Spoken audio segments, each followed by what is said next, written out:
बिस्मिल्लाहिर्रहमानिर्रहीम। अस्सलाम वालेकुम। मैं आपका टीचर मोहम्मद मसूद और आज हमारा जो टॉपिक है या आज हम कोर्स की बात करें तो हमारा कोर्स का डे 1 है।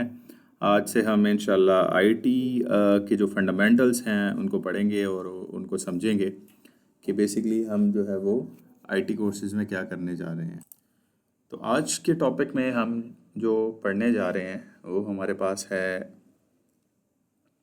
कीबोर्ड के हवाले से और जो हमारे बेसिक फंडामेंटल्स हैं वो क्या क्या हैं। तो आइए हम स्टार्ट करते हैं। सबसे पहले हमारे पास अगर हम आउटलाइन पे देखें जो कि ऑलरेडी आपके साथ शेयर की हुई है, तो इस आउटलाइन के अंदर चूँकि हमने ओरिएंटेशन क्लास में ये चीज़ देख ली कि हमने कंप्यूटर के बेसिक्स को देखना है, ऑफिस की प्रोडक्टिविटी को, MS Word, Excel, PowerPoint और उसके बाद जो है हमारे पास जो उसकी स्किल्स हैं, एआई के टूल्स हैं उनको, प्रॉम्प्ट इंजीनियरिंग को और ग्राफिक डिज़ाइनिंग जो है वो हमने पोस्ट उसके लोगोज़ बनाना, बैनर्स बनाना कैनवा में हम बनाएंगे। तो हमारा जो पिलर 1 है उसके अंदर हम देखते हैं कि हमारे पास जो डे 1 है, बेसिकली आपको पहले से मालूम है कि 8 वीक का कोर्स है। तो डे बाय डे मैंने एक आउटलाइन बनाई हुई है। तो अगर हम आज के दिन की बात करें तो हमने आज क्या पढ़ना है, हमने कंप्यूटर सिस्टम के आर्किटेक्चर को पढ़ना है, माउस क्या होता है, कीबोर्ड क्या होता है और ऑपरेटिंग सिस्टम और उसका इंटरफेस क्या होता है।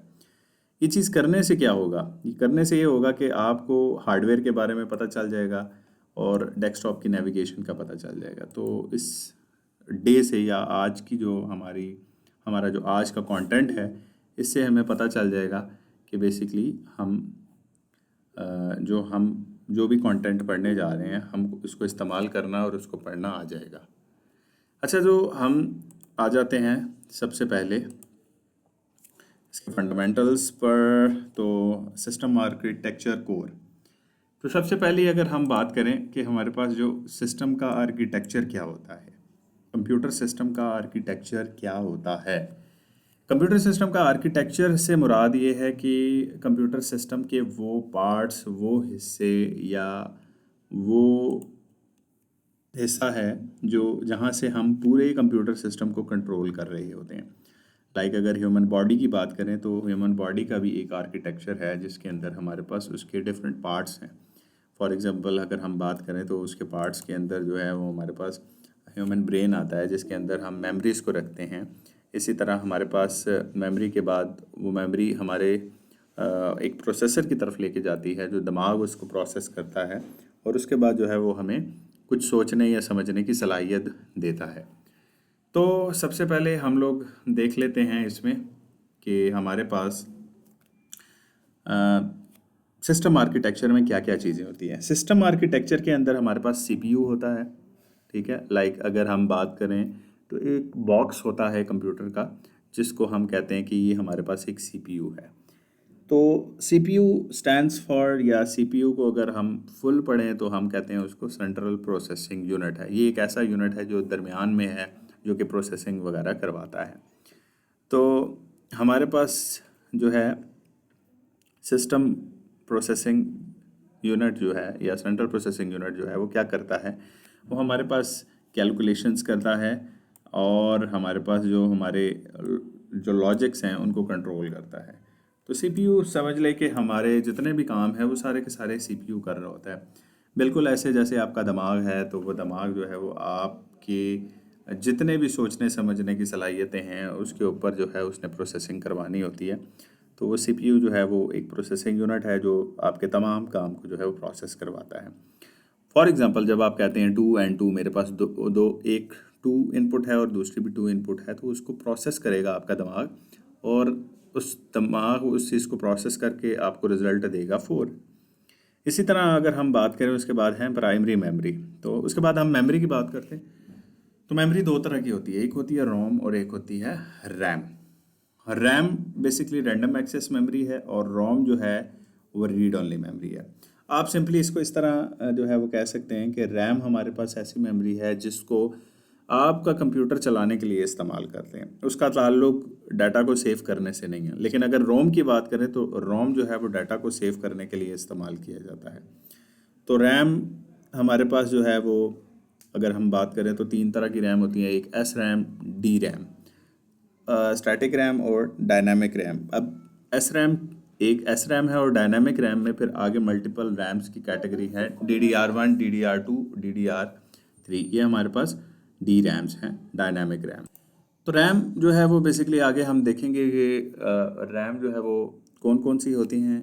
रैम तीन तरह की होती हैं, या आप इसको कह लें कि दो तरह की रैम है, और आगे कैटेगराइजेशन है, एस रैम जो SDR रैम होती है, और फिर D RAM, dynamic RAM, DDR1, DDR2, DDR3, DDR4, DDR5, ये वो रैम्स हैं जो कि आजकल मार्केट में सबसे ज़्यादा इस्तेमाल हो रही है। और उसके बाद एक प्रीमियम रैम होती है जो आपके सर्वर मशीन्स और स्पेशल पर्पस मशीन्स के अंदर इस्तेमाल की जाती हैं। तो third type of RAM is premium RAM.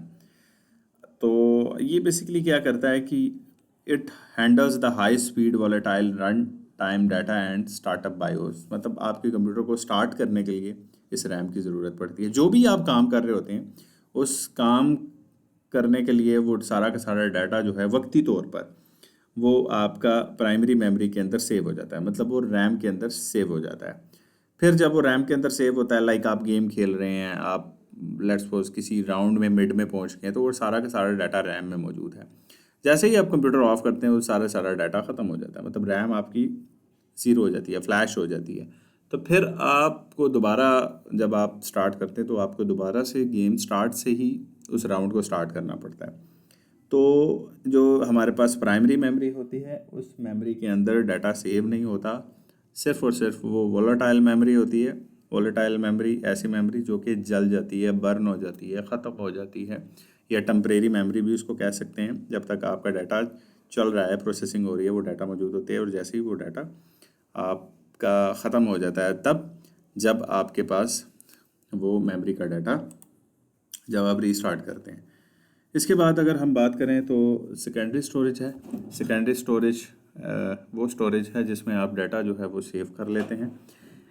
It high it provides the high capacity president storage for operating system and files. मतलब आपने अब डाटा को प्रोसेस करवा लिया, प्रोसेस करवाने के बाद अब आप डाटा जो है किसी भी जगह पर सेव करना चाह रहे होते हैं, तो वो जो जगह होती है जहाँ पर आप डाटा को सेव कर रहे होते हैं वो आपके पास सेकेंडरी स्टोरेज होती है। लाइक आपके पास जो सेकेंडरी स्टोरेज है वो सेकेंडरी स्टोरेज आपके पास कोई फ्लैश ड्राइव हो सकती है, वो कोई हार्ड डिस्क हो सकती है। ज़्यादातर डाटा जो है हार्ड डिस्क में ही रखा जाता है। वो आपके पास कोई दूसरी डिवाइसेस हो सकती हैं जहाँ पर डाटा सेव कर रहे होते हैं। तो जब याद रखें, जब आप डाटा सेव कर रहे होते हैं तो वो आपके पास सेकेंडरी स्टोरेज होती हैं। अब आ जाते हैं सिस्टम बसेस। अब देखिए, आपके पास जो डिवाइसेस, एक डिवाइस दूसरी डिवाइस के साथ, मिसाल के तौर पे यहाँ पर एक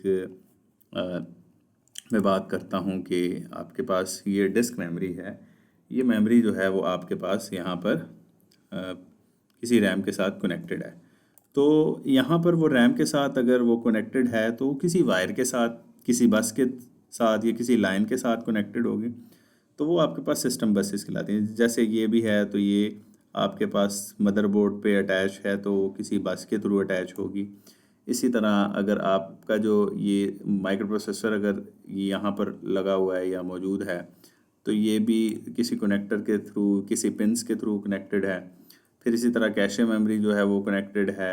मतलब इसके बाद अगर मैं बात करूँ यूएसबी की, तो यूएसबी भी जो है वो किसी किसी ना किसी बस के थ्रू जो है वो आपके मदरबोर्ड के साथ कनेक्टेड है, या किसी पोर्ट के साथ कनेक्टेड है, यूएसबी पोर्ट के साथ कनेक्टेड है। तो उसको अगर हम बात करें तो वो हमारे पास सिस्टम बसेस होती हैं, जो डाटा बस भी हो सकती है, एड्रेस बस भी हो सकती है, और कंट्रोल बस भी। अब ये तीन तरह की बसेस होती हैं। डाटा बस वो बस होती है जो डाटा को एक जगह से दूसरी जगह लेकर जाती है। तो ये इस तरह की जो बसेस होती हैं उनको डाटा बस कहते हैं। एड्रेस बस वो होती है जो सिर्फ और सिर्फ एड्रेस लेके जाती है, और कंट्रोल बस बेसिकली उसके पावर्स और कंट्रोल को मैनेज करती हैं।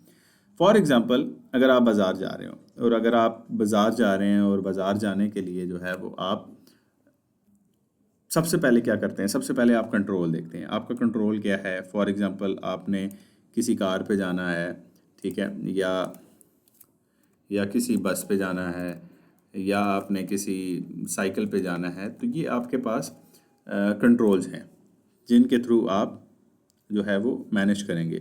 उसके बाद हम आते हैं एड्रेस की तरफ। तो एड्रेस का मतलब ये है कि आप कौन सी जगह जाना चाह रहे हैं।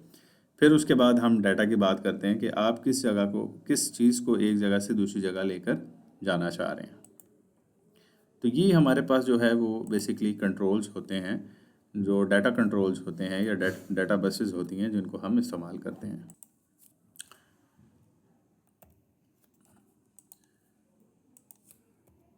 इसके बाद अगर हम बात करें तो हमारे पास है CPU mechanics and data pipeline. तो अब हम बात करते हैं न्यूमैन आर्किटेक्चर जो है वो कौन सा आर्किटेक्चर है। The modern CPU process instruction sequentially using unified memory buses for program data and execution command। अब इन एग्जीक्यूशन के लिए हम इस्तेमाल करते हैं ALU और CU। ALU का मतलब होता है अरिथमेटिक लॉजिक यूनिट, जो क्या करता है, अब देखें प्रोसेसर जो है वो आपके के तमाम डाटा को प्रोसेस करता है, लेकिन जहाँ पर बात आ जाती है मैथमेटिकल कैलकुलेशन की या जहाँ पर लॉजिक्स की बात आ जाती है, तो इसको कंट्रोल करने के लिए ALU का इस्तेमाल किया जाता है। तो ALU में हम मैथमेटिकल कैलकुलेशन या लॉजिकल कैलकुलेशन और कंट्रोल यूनिट्स जो है वो हमारे पास इस सिस्टम के अंदर मौजूद होता है। अच्छा जी, इसके बाद हम आ जाते हैं माउस की तरफ। तो माउस तो आप बेहतर जानते हैं माउस किसे कहते हैं। एक कंप्यूटर माउस जो है वो बेसिकली आपकी जो स्क्रीन होती है, इस स्क्रीन के ऊपर ये जो कर्सर नज़र आ रहा है ये एक माउस का कर्सर है। ग्राफिक यूज़र इंटरफेस में जब GUI आया, सबसे पहले तो CLI था। CLI का मतलब है कमांड लाइन इंटरफेस। उस वक्त ये माउस नहीं हुआ करते थे, ना ही ये कर्सर हुआ करते थे। ज़ाहिर है माउस नहीं थे तो कर्सर भी नहीं था। तो जब वो टाइम था तो उस टाइम पे कमांड्स के ज़रिए लोग जो है वो कमांड टाइप करनी पड़ती थी और कोई भी फंक्शन परफॉर्म करते थे। लेकिन जैसे ही GUI आया, ग्राफिक यूज़र इंटरफेस आया, जिसमें हमारे पास ग्राफिक्स आ गए, जिसमें हमारे पास आइकन्स आ गए। लाइक अगर मैं बात करूं तो हमारे पास इस ग्राफिक यूज़र इंटरफेस से ये दिस PC लिखा हुआ है, इसको हम डबल क्लिक करते हैं तो डबल क्लिक करने से ये हमारे पास एक जो है विंडो है या फाइल एक्सप्लोरर है, ये ओपन हो जाता है। इसी तरह अगर हमने इसको बंद करना है तो कोई कमांड नहीं टाइप करनी पड़ी, बल्कि इसी तरह हम एक माउस के कर्सर को लेके जाते हैं और क्लिक करते हैं तो ये हमारे पास फाइल एक्सप्लोरर क्लोज हो जाता है। इसी तरह अगर हम दो क्लिक्स हैं इसमें, एक हमारे पास राइट क्लिक है जो बेसिकली जब हम क्लिक करते हैं तो हमारे पास एक पैन ओपन होता है या जिसको ड्रॉप डाउन मेन्यू भी बोलते हैं, ये ओपन हो जाता है कि यहाँ पर हमारे पास डिफरेंट फंक्शंस हैं। व्यू है, सॉर्ट है, रिफ्रेश है, उसके बाद नेक्स्ट डेस्कटॉप बैकग्राउंड है। इसी तरह हमारे पास न्यू फोल्डर आपने बनाना है, शॉर्टकट बनाना है। तो ये सारी चीज़ें जो है आपके पास इस माउस के कर्सर से आप ये फंक्शंस को कंट्रोल कर रहे हो, तो ये बड़ा आसान होता है। अगर हम लेफ़्ट क्लिक की बात करें तो लेफ़्ट क्लिक से हम सिंगल क्लिक से सिलेक्शन होती है। लाइक अगर दिस PC सिलेक्ट है तो आपके पास रिसाइकल बिन सिलेक्ट हो गया, तीसरा कोई आइकन सिलेक्ट हो गया, तो ये सिलेक्शन के लिए इस्तेमाल करता है अगर आपने सिंगल क्लिक किया। अगर डबल क्लिक करते हैं तो डबल क्लिक करने से आपके पास एक स्क्रीन ओपन हो जाती है या फाइल डबल क्लिक करने से ओपन हो जाती है। फॉर एग्ज़ाम्पल आपके पास ऑनलाइन क्लासेस में मैं बात करता हूँ आउटलाइन की, तो डबल क्लिक जब मैं करूँगा तो आपके पास डबल क्लिक करने से आपके पास वो फाइल ओपन हो जाएगी। सिंपल क्लिक करूँगा तो ये मेरे पास सिलेक्शन के लिए इस्तेमाल होता है, तो वो सिलेक्ट हो जाती है। अच्छा, अब इसमें हमारे पास जो है, इसके बाद अगर हम बात करें माउस के बाद, तो माउस के वही primary and secondary click. Basically जो आपके पास लेफ़्ट साइड पे क्लिक है उसको प्राइमरी क्लिक कहते हैं और जो राइट साइड पे क्लिक है उसको सेकेंडरी क्लिक कहते हैं। देखिए, लेफ़्ट क्लिक एग्जीक्यूट सिलेक्शन और लॉन्चिंग सॉफ्टवेयर। वही बात है कि लेफ़्ट क्लिक जो है वो आपके पास इस्तेमाल होता है सिलेक्शन के लिए। तो डबल क्लिक करें तो आपके पास सॉफ्टवेयर एग्जीक्यूट हो जाता है और सिंगल क्लिक करें तो सिलेक्शन के लिए। और राइट क्लिक ट्रिगर्स के लिए और पॉपअप मेन्यूज़ वगैरह के लिए इस्तेमाल किया जाता है। इसी तरह स्क्रॉल व्हील है, इसके ऊपर एक दरमियान में व्हील होता है जो बेसिकली फाइल्स को, जैसे मैं अभी स्क्रॉल कर रहा हूँ तो ऊपर नीचे लेकर जाने के लिए इस्तेमाल किया जाता है। और उसके बाद एक सेंसर होता है जो बेसिकली इसके बिल्कुल जो है वो नीचे लगा होता है, जो बेसिकली सेंस करता है एरिया को, और एरिया को सेंस करके इस कर्सर को मूव करवा रहा होता है। ऑप्टिकल सेंसर DPI, डॉट पर इंच, ये बेसिकली उस सेंसर की या कर्सर की मूवमेंट को बताता है। इसके बाद हम आते हैं कीबोर्ड की तरफ। तो कीबोर्ड का कौन नहीं जानता, कीबोर्ड बेसिकली आपकी टाइपिंग के लिए इस्तेमाल होता है, इसमें कीज़ होती हैं। अब इसमें अगर हम बात की करें तो सबसे पहले हम बात करते हैं फंक्शन कीज़ की। तो फंक्शन कीज़ हमारे पास वो कीज़ होती हैं जो डिफरेंट फंक्शंस को परफॉर्म करती हैं। ये जो आप कीबोर्ड अगर आपके पास मौजूद है इस वक्त, आप उसमें देखें F1, F2, F3, F4, F5, F6 से लेके ये सारी की सारी जो कीज़ हैं वो आपके पास फंक्शन कीज़ हैं। तो कीबोर्ड को समझाने के लिए मेरे पास एक इमेज है, मैंने सोचा कि ये आपको ओपन करके दिखा दूं।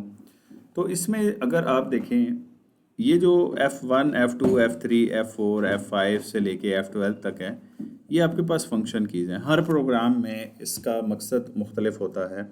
ये डिफरेंट फंक्शंस इस परफॉर्म करने के लिए इस्तेमाल होती हैं। फॉर एग्ज़ाम्पल F1 हेल्प के लिए, ज़्यादातर यूनिवर्सल F1 हेल्प के लिए इस्तेमाल होती है। F2 रीनेम वगैरह के लिए इस्तेमाल होती है। F3 जो है वो डिफरेंट फंक्शंस में क्विट करने के लिए या इंसर्ट के लिए इस्तेमाल की जाती है। F5 रिफ़्रेश के लिए है, और डिफरेंट इसी तरह बाकी फंक्शंस जो है वो परफॉर्म होते हैं। इसी तरह हमारे पास नेक्स्ट अगर हम नीचे आ जाएं तो QWERTY, याद रखें कि कीबोर्ड को QWERTY कीबोर्ड भी कहते हैं, क्योंकि यहाँ पर QWERTY ये एक बेसिकली पैटर्न है, जिस पैटर्न के थ्रू जो है वो इनकी कीज़ जो है वो कीबोर्ड की एडजस्ट हुई हुई हैं।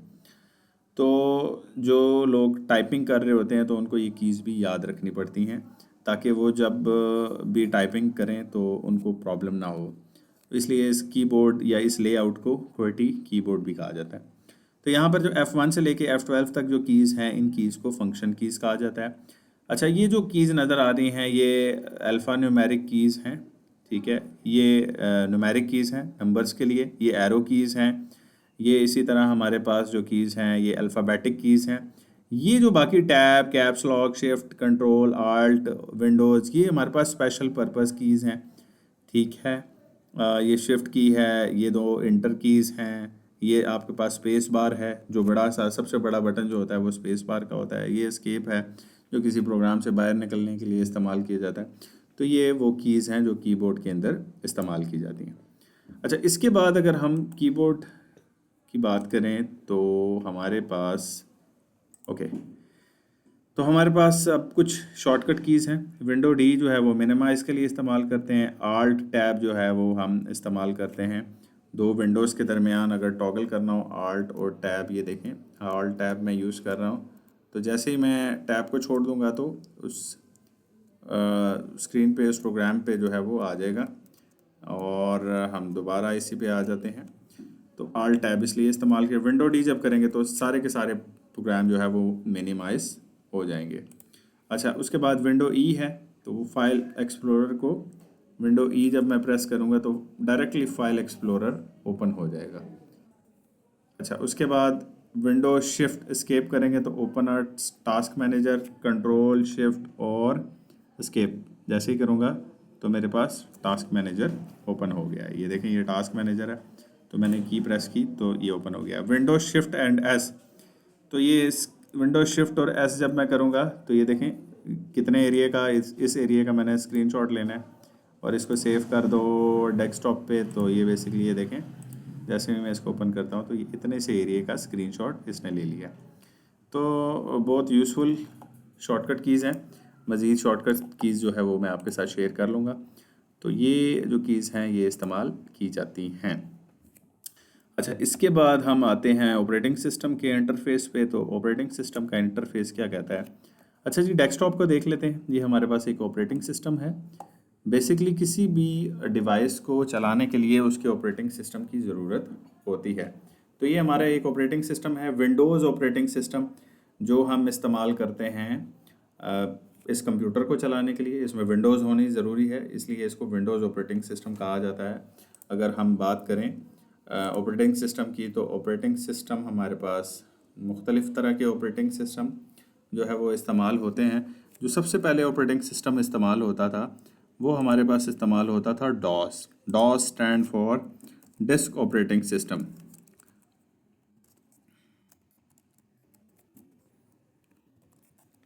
डिस्क ऑपरेटिंग सिस्टम जिसमें कमांड इस्तेमाल करते थे। ये जो है ये CLI होता था, कमांड लाइन इंटरफेस सिस्टम होता था जो हम इस्तेमाल करते थे। ये डॉस था जो बेसिकली डिस्क ऑपरेटिंग सिस्टम था।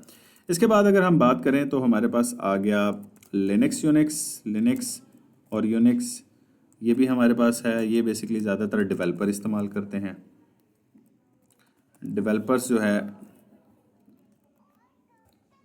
डेवलपर इसको प्रोग्राम्स वगैरह बनाने के लिए इस्तेमाल करते हैं।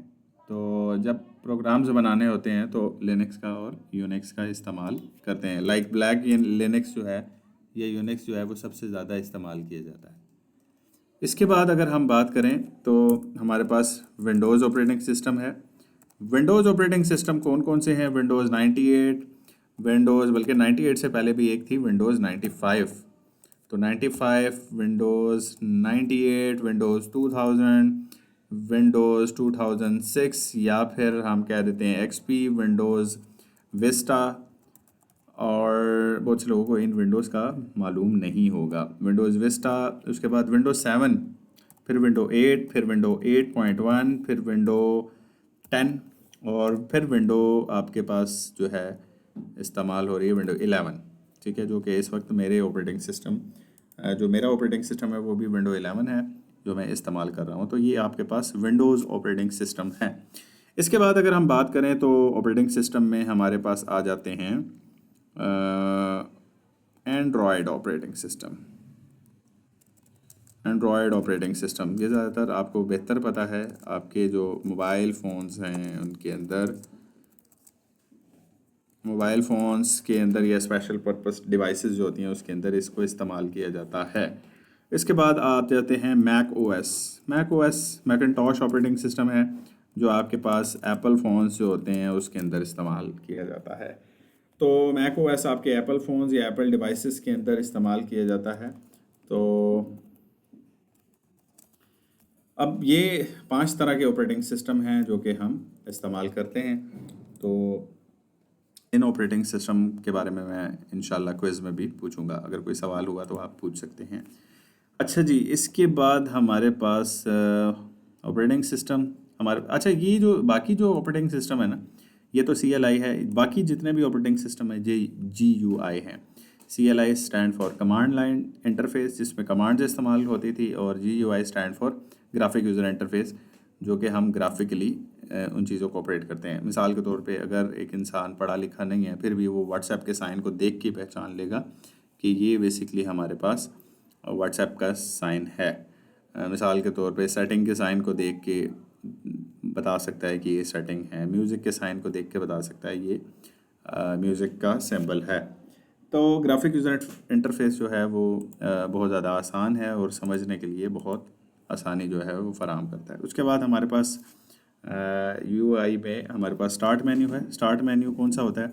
ये आपके पास जो मेन्यू नज़र आ रहा है, this is called start menu. तो ये स्टार्ट मेन्यू जो है आपके पास जो है डिफरेंट प्रोग्राम्स को लॉन्च करने के लिए और डिफरेंट प्रोग्राम को कंट्रोल करने के लिए इस्तेमाल किया जाता है।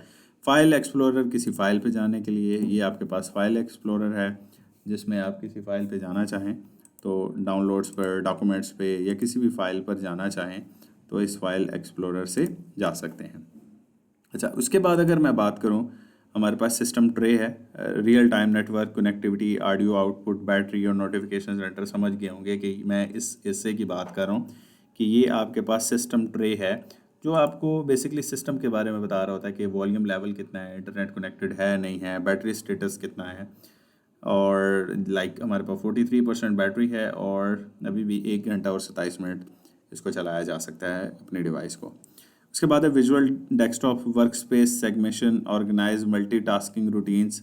तो आप लेट्स सपोज ये एक डेस्कटॉप के बाद दूसरा डेस्कटॉप ऑर्गेनाइज करना चाहें तो दूसरे डेस्कटॉप को ऑर्गेनाइज कर सकते हैं। इस पर भी मैं कोई टास्किंग कर सकता हूँ। दोबारा उस डेस्कटॉप पे जाना चाहूँ, एक तीसरा डेस्कटॉप ऑर्गेनाइज कर सकता हूँ, एक चौथा डेस्कटॉप ऑर्गेनाइज कर सकता हूँ। लेकिन ये विंडो 11 में ये फीचर है, विंडो 10 में ये फीचर नहीं मौजूद, जिसको हम वर्चुअल डेस्कटॉप डी कहते हैं। इसके बाद अगर हम आ जाएं तो एडमिनिस्ट्रेटिव टूल, मतलब सेटिंग ऐप है, कंट्रोल पैनल है और टास्क मैनेजर। सेटिंग ऐप क्या करता है कि आपके पास जो है वो सिस्टम के साउंड, डिस्प्ले, अकाउंट्स, अपडेट और वायरलेस नेटवर्क के कनेक्शंस को देखता है। लाइक अगर मैं यहाँ से आऊँ और आने के बाद मैं आ जाता हूँ सेटिंग्स पे, तो जैसे इसको क्लिक किया तो मेरे पास, मैं लिख लेता हूँ यहाँ पर सेटिंग्स, तो ये देखें ये सेटिंग्स। जैसे ही मैं सेटिंग्स को ओपन करूँगा तो इसमें home, system, Bluetooth devices, networks, personalisation, जहाँ से मैं अपने बैकग्राउंड्स, थीम्स वगैरह को चेंज कर सकता हूँ, ऐप्स को देख सकता हूँ, अकाउंट्स को देख सकता हूँ, अपने टाइम और लैंग्वेज को सेट कर सकता हूँ, गेमिंग मोड सेट कर सकता हूँ, एसेसिबिलिटी देख सकता हूँ। एसेसिबिलिटी में मैं इसके विजुअल एस्पेक्ट देख सकता हूँ, टेक्स्ट का साइज़ कम ज़्यादा कर सकता हूँ।